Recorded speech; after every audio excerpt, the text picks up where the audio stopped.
How's it going? Welcome back. This is Jonathan, and in this video I'm going to show you something that I don't think you're going to see anywhere else. Now, no doubt you may see this somewhere else if you continue your study down this path, but if you're brand new to trading, if you're brand new to this whole time cycle analysis thing, I'm going to show you something that I don't think you're going to see potentially anywhere in your life unless you've been introduced to it by someone.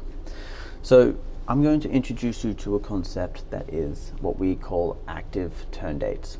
Now, I was taught a very similar process, which was a proprietary trading method, which we call trading to time. Now, I'm not going to show that method because unfortunately I'm not allowed to, so we won't get into that, but I'm going to show you what we call active turn dates. And this is something that I've been doing for the last several years. I was taught how to do it, and I've sworn into secrecy on how to actually calculate these dates in advance. But we are able to actually calculate a whole year into the future on a specific market and get turn dates where the market is highly likely to find highs and lows, generally within 1 to 2 trading days. Now, what you're seeing on your chart here is you're seeing a whole bunch of bars which are moving higher and lower, and then you can see the arrows. Now, the arrows are actually where our turn dates have been hit, and as you can see, in some cases we're getting the highs and lows of major moves to the exact day.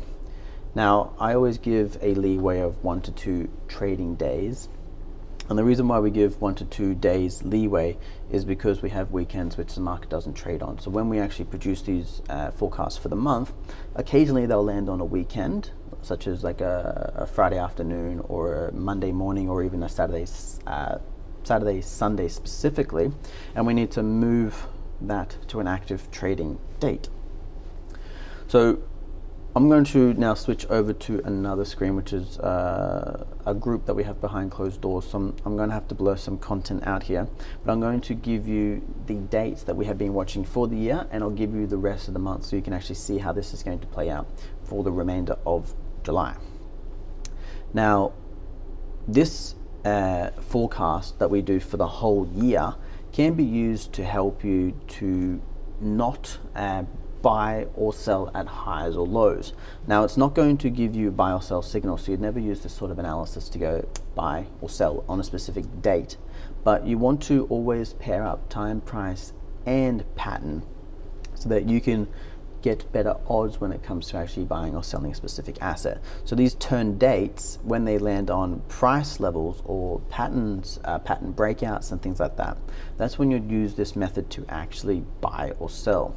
So I'm not going to teach you the whole method, I'm just going to introduce you to these active trading dates, and then you can use that to go ahead and continue your research so that you can figure out if this is something that you want to pursue or not.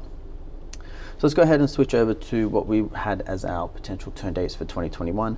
And as I said, I've blurred out some areas because I use these myself. So I'm not going to go ahead and give them to you and ruin everyone else's research that are using these as we move forward throughout the year. So I'm going to show you what's occurred. I'm going to give you the remainder of the month, and then the rest are going to be blurred out. I apologize for that, but I need to use them. So as you can see, we have a whole bunch of dates here, and the average, they change every single year. But as you can see, we're getting some at the start of the month, we're getting some which come in the middle of the month, and then we're having a few that come at the end of the month. Now, there's generally 4 to 5 of these turns every single month, and we're able to produce these turns a whole year, 2 years, 3 years, 5 years in advance by using past market data. Now, I'm going to just give you a look at these dates, and then we're going to take a look at the chart, and we'll just pick out some of these. So we had a low, for example, which was suggested on the 21st of April, or on the chart. Let's go ahead and take a look at the forecast. So we had a low that was suggested on the 20th of April, and on the chart it actually came in on the 21st. So let's go and pick another one. We had a low that was suggested on the 4th and 11th of May. So let's go to May. We have the 11th, which is the top, and then we had a low which was suggested on the 4th but actually occurred on the 3rd. So if you traded the 3rd to the 11th, you would have seen that nice run up. And then we had the 13th was there. We had the 16th, which was marked, but the 13th was a low, and then the 18th was a high. So we did miss that one. The 24th and 26th were the next ones. So we had the 26th as the high, and the 24th was actually null and void, non-existent. So I'm now going to, I've brought you up to speed, I've given you a look at the dates. You can go ahead and pause the video and put those dates on your own XJO chart.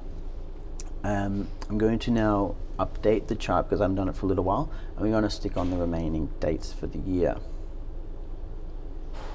Okay, so we are currently at the 26th of May. The next one was the 7th of June, 9th of June, 16th of June. Let's take a look at what happened. So 7th of June, we want to just find out if we have tops or bottoms around this area. We didn't really have anything here, potentially a bottom. And then we had the 9th of June. Let's go back and double check. It's 9th of June, 9th of June, 9th of June. So that top there. And then we had 16th and 22. So I saw this one before, so that's the 16th. And then the 22nd was this run higher. The actual low occurred on the 21st.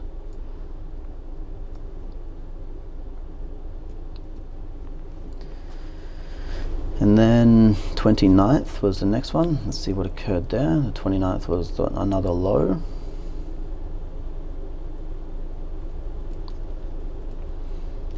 And we're currently the 13th of July, so we got two more that I'm going to pop on, which is the 6th and around the 12th.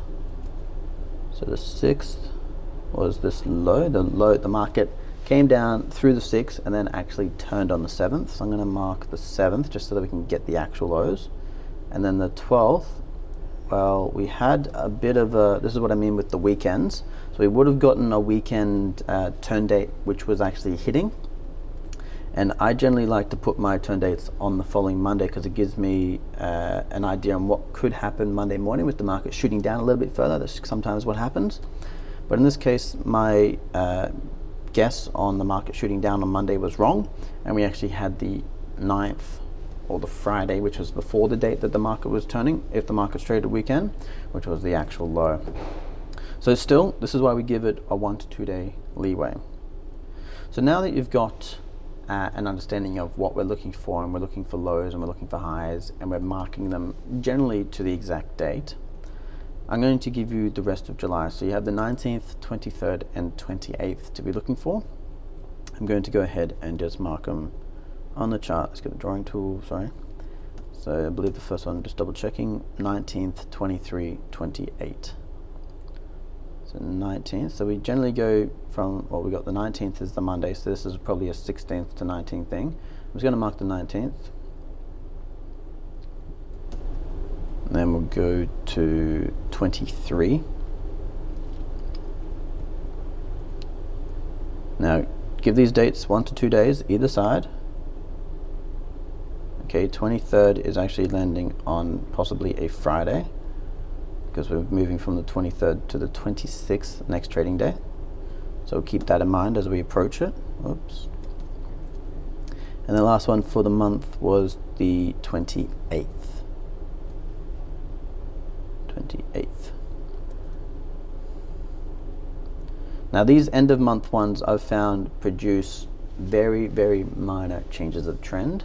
I've found that the changes of the trend that occur towards the 20th of each month are very strong, and also the ones that occur around the 11th-ish of each month to be stronger than the other ones. Now you can definitely go ahead and do your own research on this, but generally when we get a turn date around the 20th, it's stronger. So we got this, the 20th here, around the 20th here, around the 20th here.